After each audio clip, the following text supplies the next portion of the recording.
స్వామీజీ. నేనే అందరికీ జ్ఞానం చెప్తాను, నువ్వే నాకు చెప్తున్నావు. స్వామీజీ, ఈ జ్ఞానము స్వయంగా ఆత్మ తండ్రి అయిన పరమాత్మ ఇచ్చిన జ్ఞానం స్వామీజీ. మరి నేను చెప్పడం లేదు స్వామీజీ. మరి ఇది ఎక్కడ చెప్తారు, ఎవరు చెప్తారు? పరమాత్మ ఈ సృష్టి యొక్క అంతిమ సమయంలో ఈ సృష్టిపైకి వచ్చి దివ్య అవతరణ ద్వారా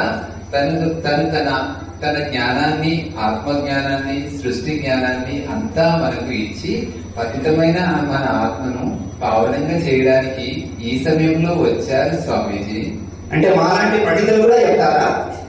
మీరు పండితులైనా ఎవరైనా కూడా ఆయన పిల్లలే కదా స్వామి.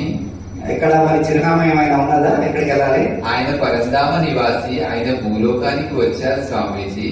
ఆయన జ్ఞానాన్ని ప్రపంచంలో అన్ని చోట్ల బ్రహ్మకుమారి సంస్థ పేరున ఆ కేంద్రాల్లో ఆయన చెప్పిన జ్ఞానము మనందరికీ ఇవ్వబడుతుంది స్వామీజీ. ఇక్కడ దగ్గరలో ఎక్కడున్నాయన అది? అయ్యో, మన దగ్గర మోండా మార్కెట్ సెంటర్ లో మనకి ఈ జ్ఞానం చక్కగా బోధింపబడుతుంది స్వామీజీ.